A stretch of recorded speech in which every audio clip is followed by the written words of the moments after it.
Hi everyone, and welcome back to the final episode of the Arne and Carlos festive knit along here with Rowan. And I have to say, we are very sad Yeah. that this is the last time that we're coming in here to cheer you on and say hello and give you a little bit of an introduction over what we're doing today. Now, you've already received the six different designs, and hopefully you've been knitting like little Santa's elves, to get this project completed for Christmas. Today, Arne, we're all gonna finish the whole thing Yes, off. now you just have to finish the whole thing. You have to weave in all loose ends. If you haven't done that already, you have to steam the squares. We like to use a wet towel and a hot iron. You can do Yeah. any Or other you could block them way as well, or like pin block them if you them, like. whatever. And then you join them, and to finish the whole thing, like for the blanket, you knit a little border around the Yeah. edge. So the whole project will be explained now, and we just wanted to come in and cheer you on and tell you that the most important thing, whenever you do anything by hand, is the finishing. So don't skimp on either pinning your squares or steaming them with an iron or whatever you want to do. Don't skim on that. Make sure to do that. It will make the results so much better in the end. So finishing a design, a garment, or even a blanket or a cushion is one of the most important things. So do that, and yeah. And you know you're lucky. You were knitting with Norwegian wool, because when you steam it, the yarn bounces out And and softens. softens the whole thing. And if the tension are a little bit off some places, it normally pop in place when you steam it. Or Yeah. you just pull the square and then the stitches pop in place and then you steam it. So we hope you've enjoyed your time here with us, and hopefully you have created a beautiful festive heirloom that you can bring out every year. Maybe sit outside with a cup of hot chocolate, or maybe some mulled wine, I think Or you it's can called. wrap it for Christmas Yeah. and give it to Well, someone. I was thinking you could wrap yourself in the No, blanket yeah, you can do that too. and drink some mulled wine Or you in the can make middle of another Christmas. one. Or make another one. Anyway, thank you so much for being here with us and with Rowan. We really appreciate it, and we hope that you've enjoyed your time with us.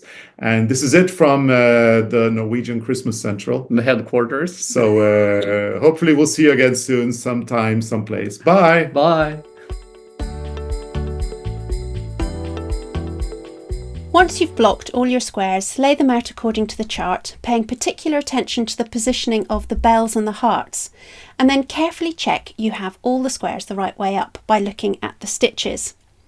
Each complete stitch looks like a little V with a left leg and a right leg, and you want both the left leg and the right leg to be the same colour so that it looks like a little smile or a heart. To join your squares together using mattress stitch, cast off edge to cast on edge, start by cutting a short piece of Norwegian wool. You don't want this to be too long, because the longer it is, the more likely it is it'll get roughed up by being pulled through lots of stitches and it could break. So make sure your sewing up yarn is fairly short, just long enough to do one square's width at a time. And I'm going to use the red yarn so you can clearly see what I'm doing, but obviously you're going to want to use whatever colour you've used for your background so that your sewing is invisible. Let's look at where we're going to be doing the sewing. So we're going to look for the stitches directly underneath the cast off edge here.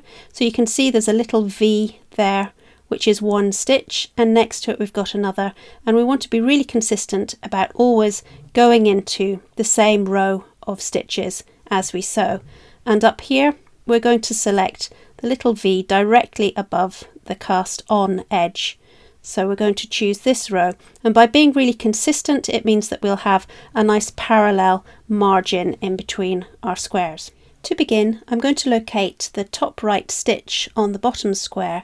You can see here that I've got the left leg and the right leg, and I'm going to come up right in between those two. And I'm going to leave a tail there that I can weave in at the end. Then I'm going to find the corresponding stitch up on the top square, and rather than coming up in the middle of that stitch, I'm going to come up in between the first stitch and the second stitch, just here. Pull that through.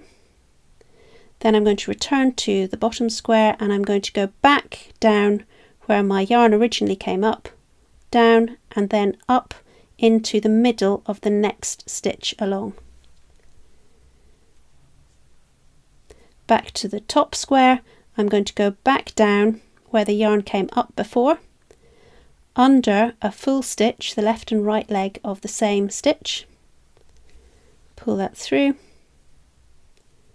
bottom square, down back through the centre of that stitch and up through the middle of the next stitch along, pull that through, and again on the top it's a full stitch, on the bottom it's the left leg of the previous stitch and the right leg of the next stitch along, pull that tight,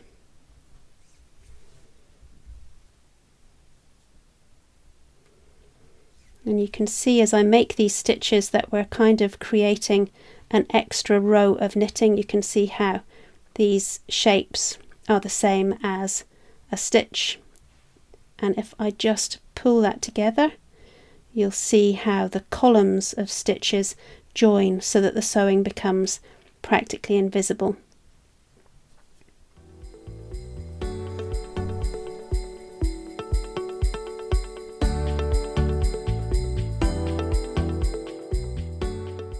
To join your squares side to side, we're going to sew into the horizontal bars that lie between the column of garter stitches here and then the first column of stocking stitch here. So if I just pull this apart, you can see these are the horizontal bars that I want to be sewing into. So to begin, I'm going to join at the bottom corner, leaving a tail to weave in at the end.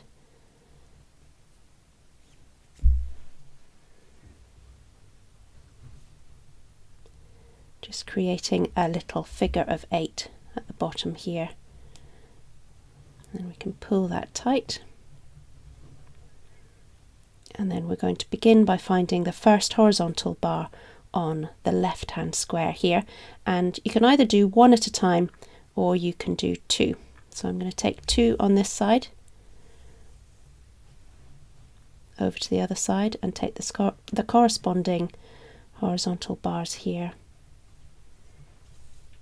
2 on that side,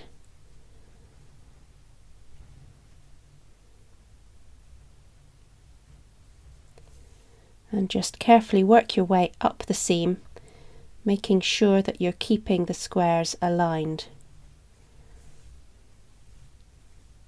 So every so often just check that one square isn't getting ahead of the other, and if you feel that it is getting a little bit ahead, then on one side you can maybe just pick up one horizontal bar at a time just to try and even them out a bit.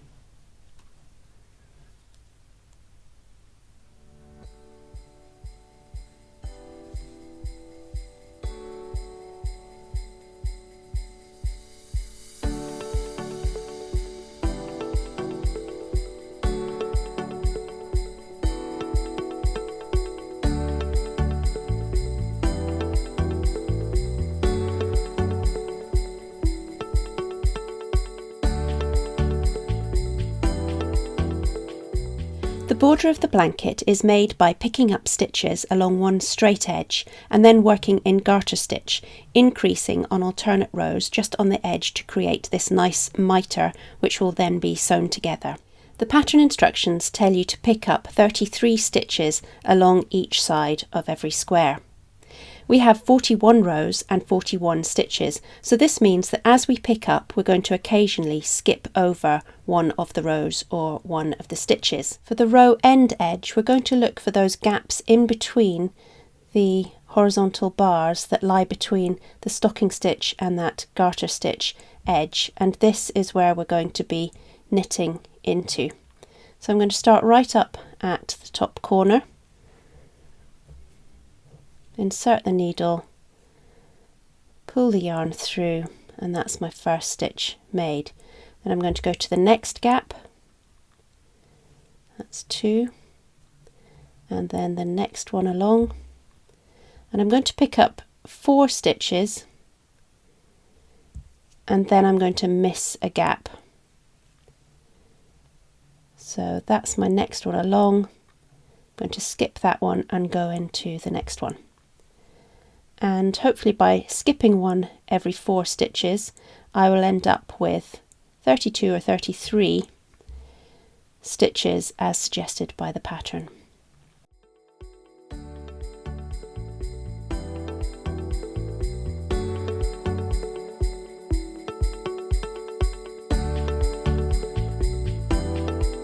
It's on the second row of the garter stitch edging that you're going to start increasing. So we're going to knit the first stitch, and then we're going to make a new stitch in the middle. So I'm just going to lift that strand in between the 2 stitches, pop it onto my needle, and then I'm going to knit into the back of it. And this will create a new stitch. And we'll do the same at the other end. So before I work the last stitch, I'm going to make another one by lifting up that horizontal bar, popping it onto my left hand needle, and then knitting into the back of it. And we do this on alternate rows, the right side rows, 2 more times. When you've completed all 6 rows, you'll see that nice mitred corner, and all you need to do is cast off knitwise, and that's one border done.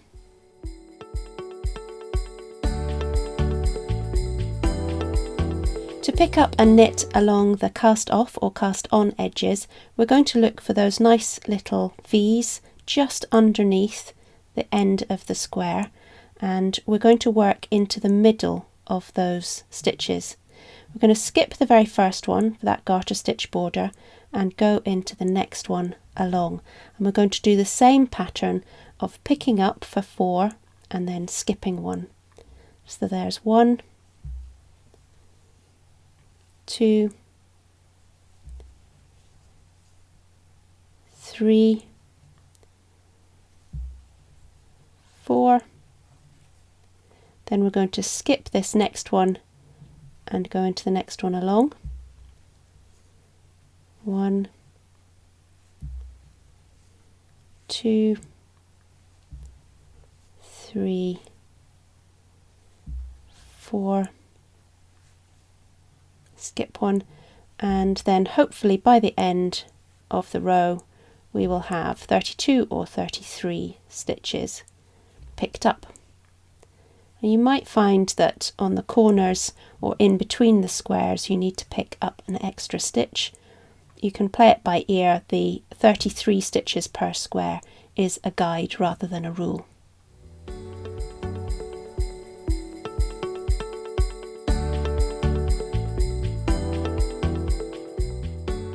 When you've completed all the borders, simply sew the mitred corners together by catching the horizontal bumps on each side and pulling them together.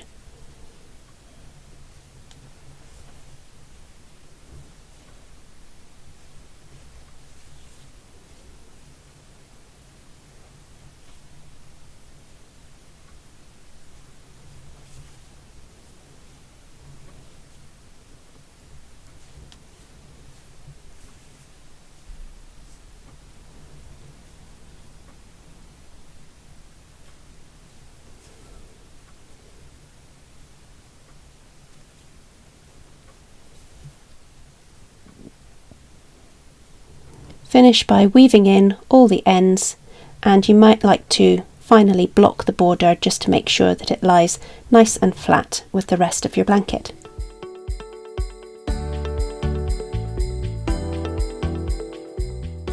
If you wish to insert a zip in the bottom of your cushion cover, first sew all your pieces together, including the side seams, and you can see that I've added a couple of pins in the side just to hold those edges firmly together while I insert the zip. Next, I'm going to position the zip in exactly the right place that I want it to be, and then I'm going to take some pins and just pin it in place. And what we want is for the edge of the knitting to be just touching the zip.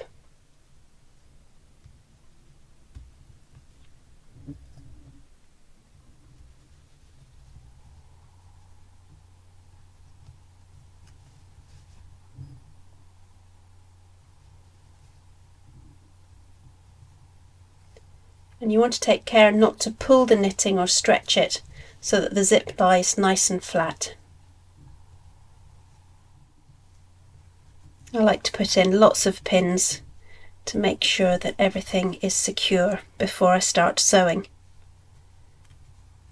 So I take it all the way to the end there, and I'm just going to come back to this bit, unzip that, and put a pin in here.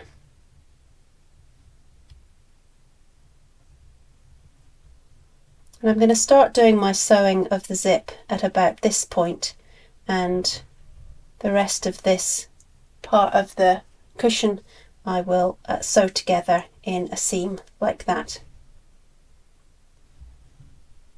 So I've got some sewing thread with a knot in the end. I'm just going to come in next to that pin through the back of the zip, pull that through, and now I'm going to work a nice little back stitch underneath this cast on edge here. So I'm just going to go back by half a stitch and then forward by maybe a couple of stitches at the back of the zip. And remove that pin. When pins start to get in the way, just take them out. Have a look at where that came out, and I'm just going to neatly go back by half a stitch, just over one leg of the stitch, just underneath that cast on edge. Skip forward a couple of stitches and then back.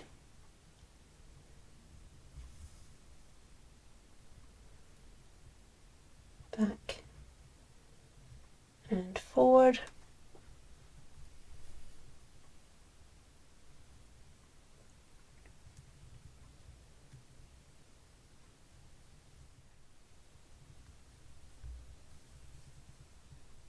So you can see the stitching on the right side is fairly invisible, and this is what it looks like on the wrong side.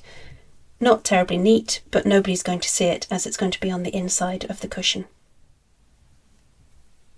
A few securing stitches, and then we're ready to do the other side.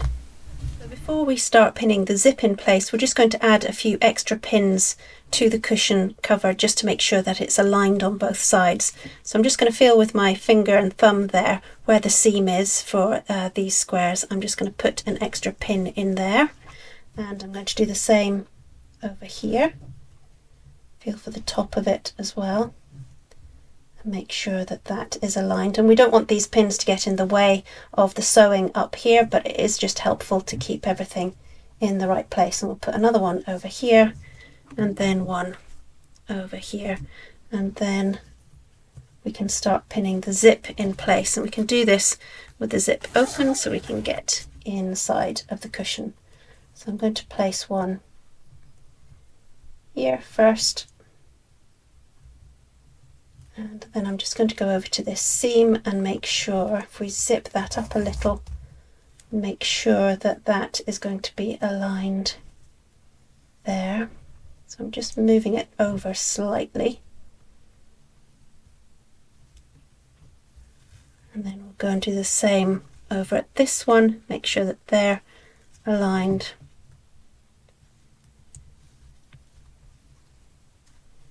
Zip those up. Now we can put some extra pins in between here.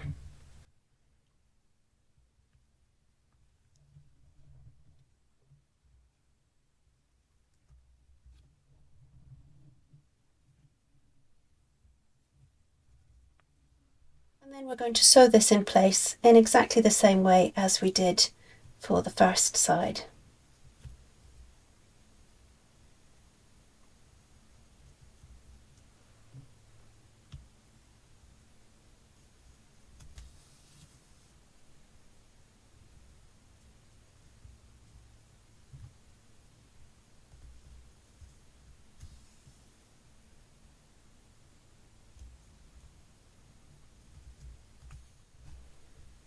You can just check every so often that you're happy with the way the zip is sitting and that everything's aligned.